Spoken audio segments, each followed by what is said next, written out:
قیامت سے پہلے ایک دفعہ اس دنیا میں دوبارہ تشریف لائیں گے۔ عیسیٰ ابن مریم جب قرب قیامت میں آئیں گے تو وہ ایک عادل حکمران کے طور پر نازل ہوں گے، صلیب کو توڑ دیں گے، اہل کتاب ایمان لے آئیں گے، دجال کو قتل کریں گے، جزیہ موقوف کر دیں گے، پوری دنیا پہ اسلام کی حکومت ہوگی انشاءاللہ۔ امام مہدی ان کے لیے گراؤنڈز بنائیں گے، لیکن الٹیمیٹلی جب عیسیٰ ابن مریم آئیں گے تو یہ لیڈرشپ عیسیٰ ابن مریم کے سپرد کر دی جائے گی، کیونکہ دجال کا فتنہ ایک اتنا ایکسٹراڈنری فتنہ ہے کہ وہ دنیا کے انسانوں کے قابو میں آنے والا نہیں ہے، اس کے لیے پھر بڑی پرسنالٹی چاہیے،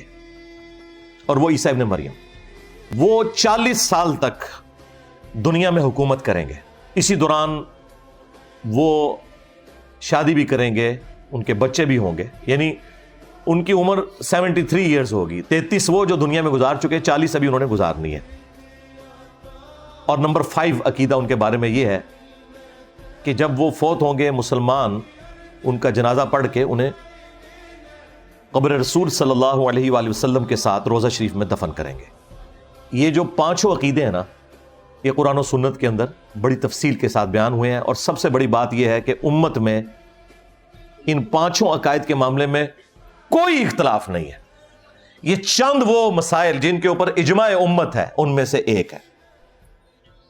ویسے کوئی شخص اٹھ کے ختم نبوت کا معنی بدل کے تو غلام احمد قادیانی دجال کی طرح فتنہ کھڑا کر دے تو ہم اسے یہ کہیں گے بھئی ختم نبوت کا عقیدہ جو تم بیان کر رہے ہو، اس طرح کا ختم نبوت کا عقیدہ امتی نبی والا تو کبھی نہیں رہا،